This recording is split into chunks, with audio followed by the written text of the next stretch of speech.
Vía. Aguas continentales.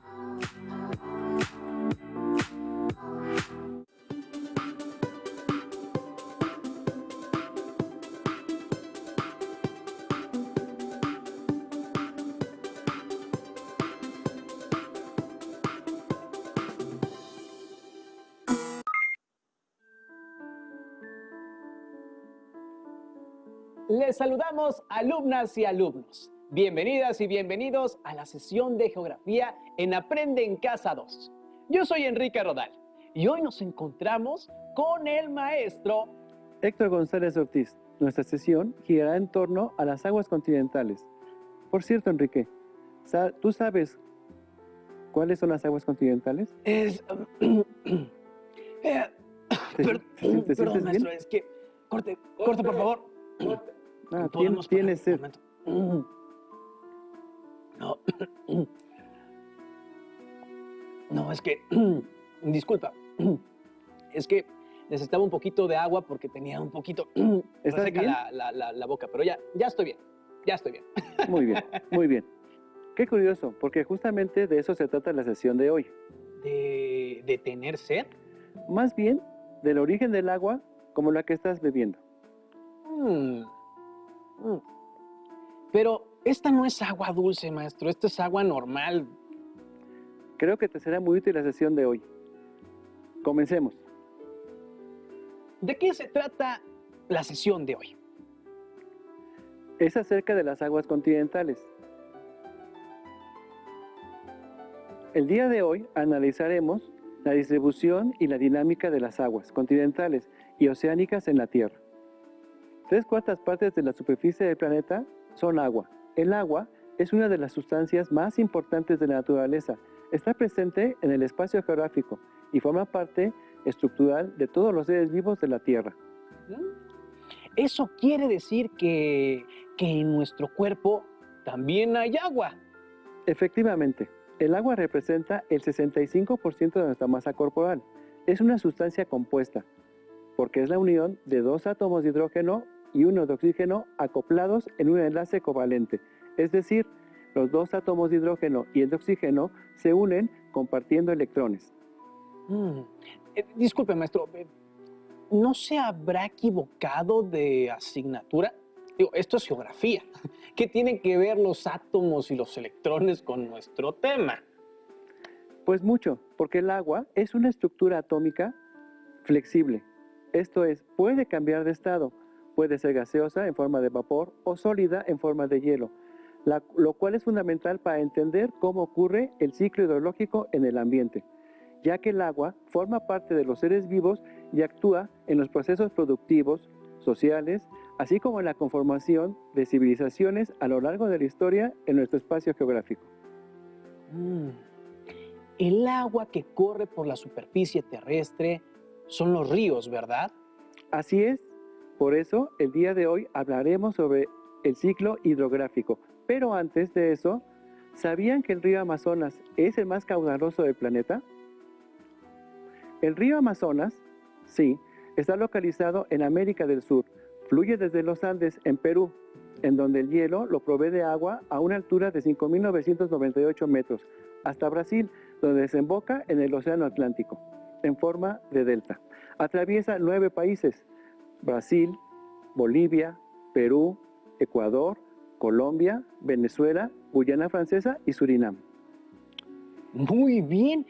Y ahora queremos recordarles que para esta sesión vamos a necesitar que tengan a la mano su habitual cuaderno de notas y el libro de texto de esta asignatura.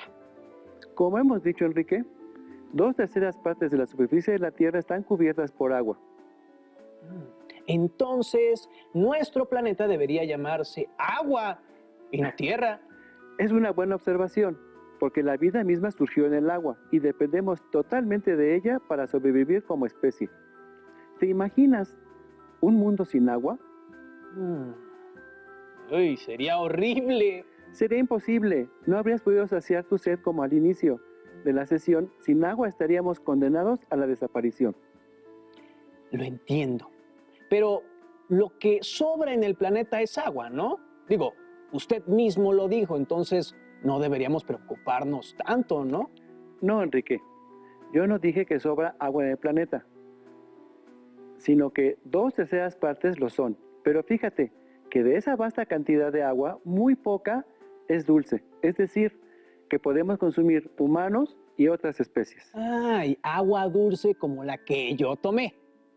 Exactamente. La Tierra tiene una disponibilidad de agua de 1.386 millones de kilómetros cúbicos, de los cuales 97,5% es agua salada, que encontramos en mares y océanos, y solo el 2,5% es agua dulce continental. Para que tengas una idea, imagina que una botella de agua de 1,5 litros es toda el agua contenida en la Tierra, y que el agua que llene la tapa es la que corresponde a las aguas continentales. Entonces propongo que el planeta se llame agua salada. No, eso no sea del todo incorrecto, pero no se trata de renombrar el planeta, sino de estudiarlo. Por eso tenemos que profundizar en el ciclo hidrográfico del agua. Ciclo hidrográfico. Observen la siguiente diapositiva e identifiquen los procesos de evaporación, precipitación, infiltración, condensación, evapotranspiración. Evaporación. La evaporación es el proceso por el cual las moléculas del agua en estado líquido pasan a un estado gaseoso. Esto se logra cuando el agua alcanza una temperatura de 100 grados centígrados. La fuente de calor es el sol, el cual calienta las moléculas, las más superficiales de los océanos y mares. Precipitación. La precipitación es el producto de la caída de gotas de agua que se aglutinan y que por efecto de la fuerza de gravedad se depositan en la superficie de la Tierra. La precipitación que alcanza la superficie de la Tierra puede producirse de muchas formas diferentes, como lluvia, llovizna, nieve, aguanieve y granizo. Escurrimiento. El escurrimiento, también llamado escorrentía, hace referencia a la lámina de agua que circula sobre la superficie de una cuenca de drenaje, es decir, la altura en milímetros de agua de lluvia escurrida y extendida. Para que un escurrimiento se mantenga, debe haber dos condiciones: que las precipitaciones superen la capacidad de infiltración del suelo y que los compartimientos del suelo estén saturados de agua. Infiltración.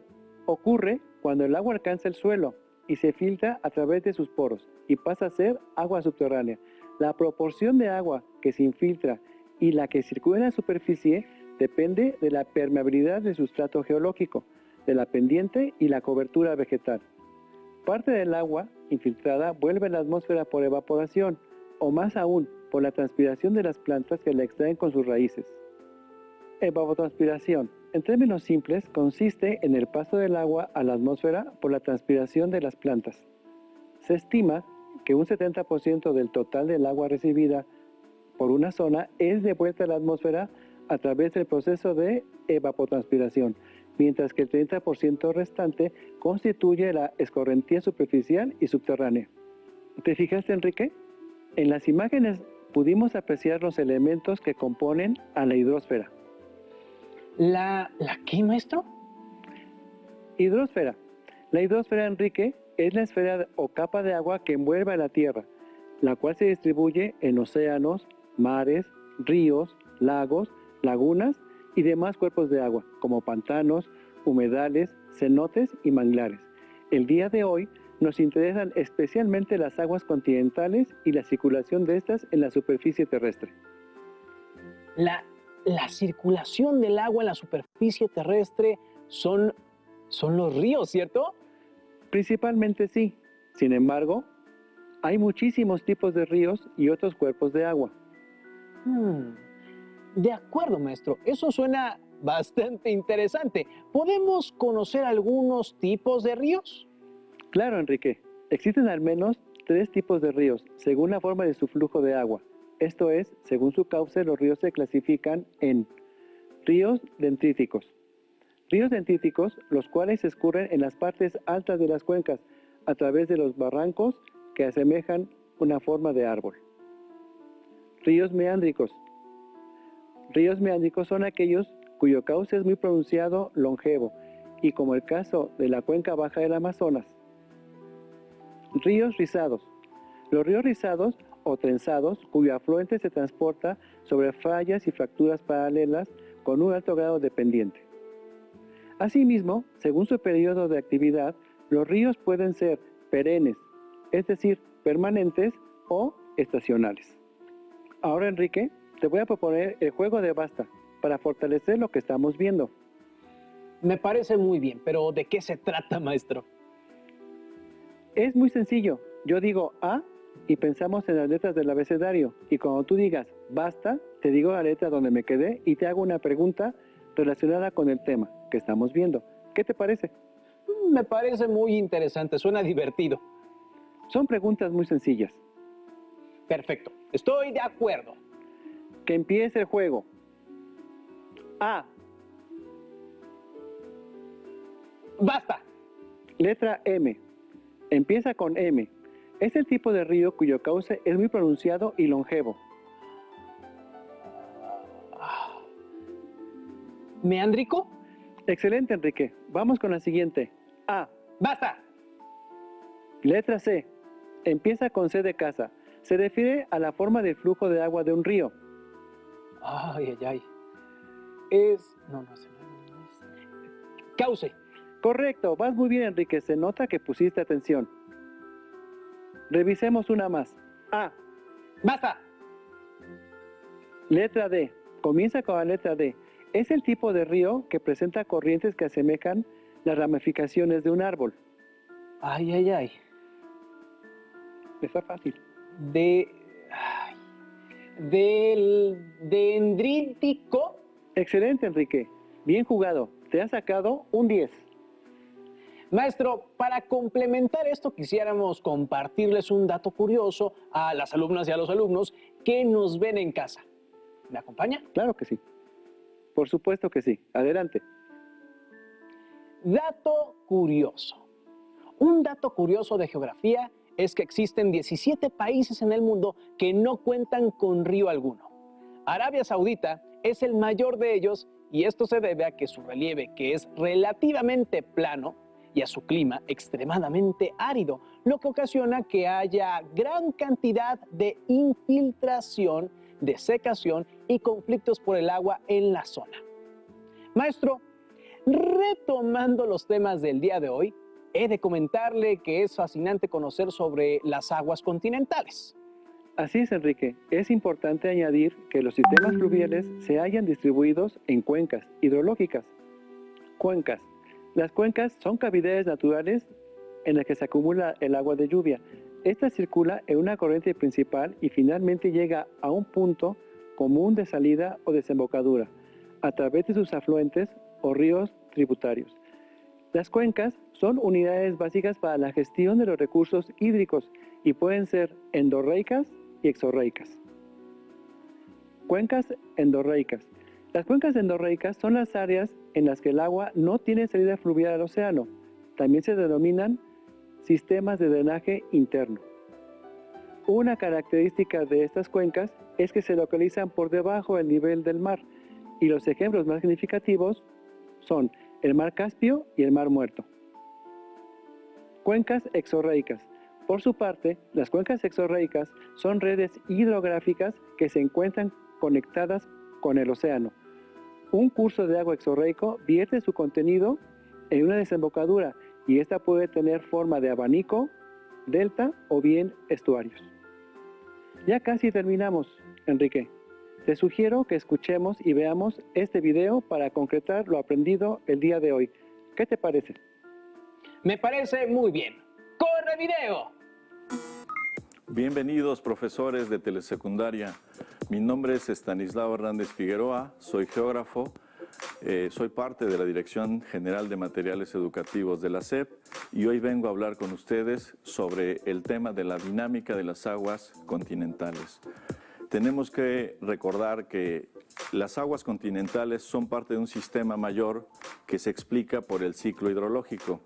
El ciclo del agua comienza con la evaporación que se genera a partir de la energía solar que llega a todos los cuerpos de agua que hay en el planeta. Puede ser el océano, lagos, ríos, incluso los mismos charcos. De ahí se evapora el agua y se va hacia la atmósfera. Este proceso se llama, como su nombre lo dice, evaporación. La evaporación genera la humedad que tenemos en el medio ambiente, en el aire específicamente. Ya cuando este vapor de agua llega a las nubes, se dice que se da el proceso de condensación. Es importante esto porque la condensación es el paso del vapor de agua al estado líquido, y lo que debemos tener aquí en cuenta es que las nubes, en este sentido, son pequeñas gotitas de agua o pequeños cristales de hielo y no necesariamente vapor de agua como la gente supone de manera común. Este conocimiento es importante, es relevante y hay que hacerlo saber a los alumnos. El ciclo del agua ya llega a la parte continental precisamente cuando la nubosidad se traslada a tierra firme, y ahí tenemos ya la dinámica de las aguas continentales, que puede comenzar con la precipitación ya sea de lluvia, de granizo o de nieve. En la cima de las montañas se puede quedar esta nieve congelada permanentemente en algunos casos o temporalmente en otros. Una vez que hay un deshielo o en la lluvia misma, lo que tenemos es la formación de pequeños arroyos que conducen el agua a ríos más grandes. Así tenemos la formación de ríos que pueden desembocar al mar o a algún lago o a otro río. También tenemos que parte de esta agua se infiltra en el subsuelo cuando el terreno es permeable. Esto significa que después de una lluvia, parte del agua que cae se va a ir hacia el sustrato rocoso, hacia el suelo, y ahí se va a mantener o se va a trasladar. Pero aquí también conviene aclarar que el agua subterránea regularmente no se encuentra en forma de ríos, como también es una creencia común. El agua subterránea se encuentra en todos los poros que existen en las rocas, en las grietas, en las fisuras, y ahí se mantiene. Esto se llama mantos acuíferos o mantos freáticos, pero realmente no hay formación de ríos subterráneos salvo en algunas ocasiones. Por ejemplo, cuando se trata de roca caliza que se diluye con el agua, sí se forman cauces internos o cavernas, como en el caso de la península de Yucatán. Ahí sí tenemos ríos subterráneos en el sentido estricto. En la mayor parte del país, de nuestro país, lo que tenemos es agua estancada, acumulada en grietas y poros de la roca. Muy bien, esta es en términos generales la dinámica de las aguas continentales, que son muy relevantes estas aguas porque, como ustedes saben, se trata de agua dulce que se emplea en muchas actividades humanas. La empleamos, por ejemplo, para generar energía eléctrica. Recuerden que la caída del agua en los ríos, en los arroyos, en las cascadas, puede hacer que se muevan turbinas. Estas turbinas generan energía eléctrica con algún mecanismo que ya está diseñado para este fin. Se puede utilizar el agua dulce, el agua continental, evidentemente para la pesca, como ocurre en lagos como el de Janitzio, en el estado de Michoacán. Se puede emplear para la actividad agrícola, se emplea en muchas partes del país, incluso se emplea en el norte del país, que hay poca agua dulce, poca agua continental. Se extrae de pozos que se llaman artesianos, es decir, por perforaciones que se hacen en la tierra para sacar el agua y regar los cultivos. También se puede emplear en la industria, evidentemente, y para el uso doméstico. Por ejemplo, en la industria papelera es una de las que más agua requiere en su proceso para elaborar los distintos tipos de papel. Y en el uso doméstico, ustedes lo saben mejor que yo, el agua se emplea pues desde la limpieza personal, el lavado de los utensilios, de la ropa, de la vivienda. El agua es tan importante, el agua es tan vital, que si no la tenemos, esta agua dulce, esta agua continental, se pueden generar una serie de problemas o desajustes. Desajustes de todo tipo. Puede haber desajustes en el ámbito ecológico o ambiental, pero también puede haber conflictos sociales porque la gente requiere agua dulce para todas sus actividades, y cuando no la tenemos, pues puede haber algún conflicto, alguna manifestación social. Entonces hay que transmitirles a los alumnos de nuestras telesecundarias que el agua no solo es un recurso natural, el agua también es un derecho humano fundamental. En esta medida, los gobiernos lo que tienen que hacer es proveer de agua de calidad a los habitantes de una nación, en el caso nuestro, de México. Como hemos visto, las aguas continentales son fundamentales para la vida, desde el ámbito natural, el ámbito social e incluso político.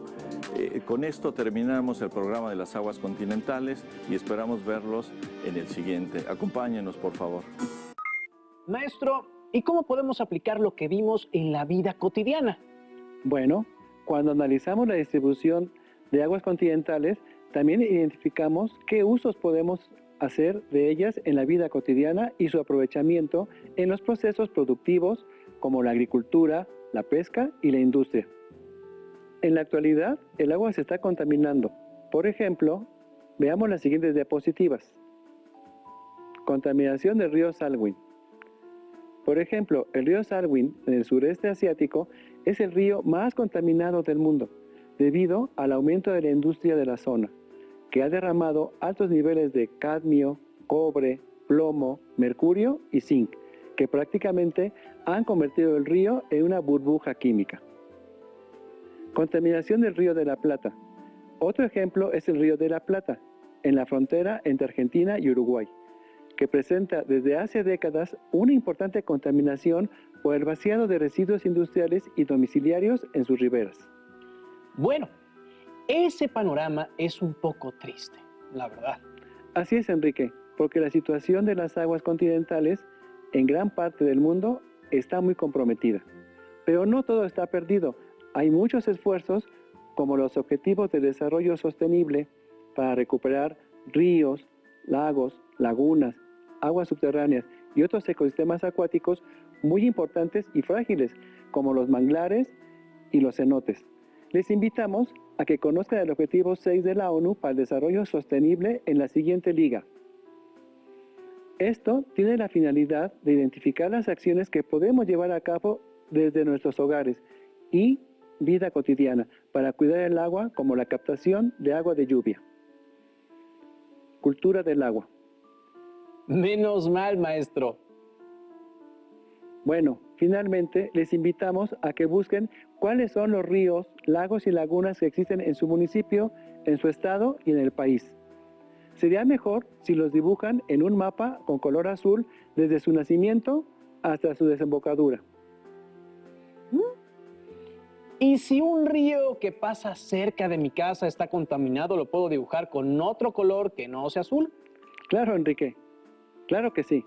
Es bueno que observen cómo son las aguas continentales de su entorno.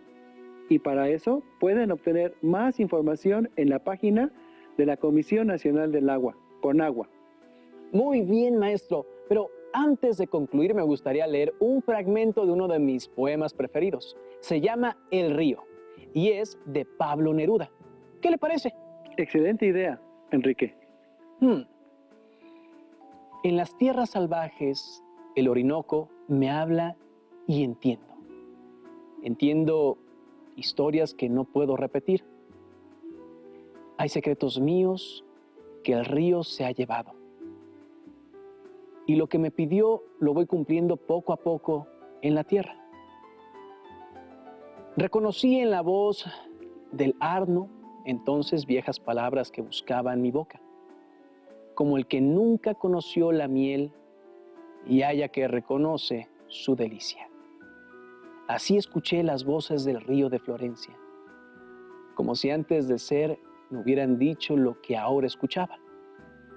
Sueños y pasos que me unían a la voz del río, seres en movimiento, golpes de luz en la historia, tercetos encendidos como lámparas. El pan y la sangre cantaban con la voz nocturna del agua. Es muy bello el poema. Me gusta el final, la voz nocturna del agua. Así es. Los ríos también nos hablan, maestro. En fin, con las palabras del poeta Neruda termina la sesión de hoy. Muchas gracias a todas y a todos y mis saludos geográficos. Hasta pronto. Si tienes dudas o necesitas ayuda, llama al Centro de Apoyo Pedagógico